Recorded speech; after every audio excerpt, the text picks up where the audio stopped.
తను తాను మనుషుల మధ్య తన్ను తాను ప్రత్యక్షపరుచుకొని తన గురించి విశదీకరించకపోతే తప్ప. I hope you understand. కాబట్టి రెవల్యూషన్ అనేది చాలా ప్రాముఖ్యం. దేవుడు ఆత్మ, అది మనసులో ఉంచినవ్వండి. రెండవది, దేవుడు ఆత్మ గనుక ఆయనను ఆరాధించువారు. when there is a revelation every should contain a response. A response అంటే, ఒకవేళ దేవుని ప్రత్యక్షత మనకొస్తే ఖచ్చితంగా మనం రెస్పాండ్ అవ్వాలి. దానినే ఆరాధించడం అంటాం, దానినే తగిన మహిమను ఆరోపించడం అంటాం.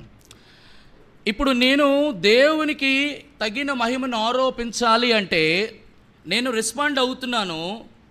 దేవుని యొక్క ప్రత్యక్షత నాకు వచ్చింది, కానీ ఈ రెండింటికి మధ్య ఇంకొక ఆర్ ఉంది. What is that R is called? That R is సత్యము, ఆత్మ. సత్యముతో ఆత్మతో. సత్యము అనగా నీ వాక్యమే సత్యం అంటుంది దేవుని వాక్యం. ఆత్మ అన్నంటే పరిశుద్ధాత్మ.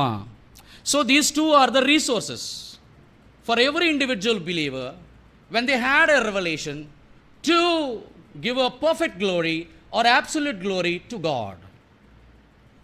దేవునికి తగిన మహిమను ఆరోపించడమా లేకపోతే ఆయనకి ఇవ్వడం అనేది ఒక రెవల్యూషన్ లేకుండా, ఒక రిసోర్సెస్ లేకుండా ఒక వ్యక్తి రెస్పాండ్ అవ్వలేడు. So what God we are having అని అంటే, సత్యమై ఉన్న దేవుడు. సత్యం అంటే, వాక్యం అంటే అది ఏదో రిసోర్సెస్ అంటే ఆయన వ్యక్తిగా ఉన్న దేవుడు. ఆత్మ అంటే పరిశుద్ధాత్మ దేవుడు. ఇద్దరు వ్యక్తులే. ఈ ఇద్దరు వ్యక్తుల ద్వారా తండ్రి అయినటువంటి దేవుడు ఆత్మని ఆరాధించడం. So I hope you understand.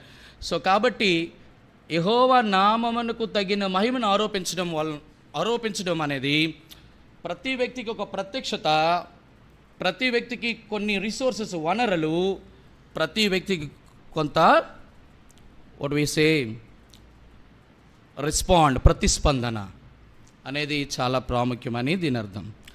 ఈ మూడిటిని ఆధారం చేసుకొని 84వ కీర్తనలో ఒక 5 విషయాలు మీకు జ్ఞాపకం చేయడానికి ప్రయత్నం చేస్తాను. దాని ద్వారా మనము ఆరాధన చేయటి కొరకే ప్రభు మనల్ని పురికొల్పునుగాక.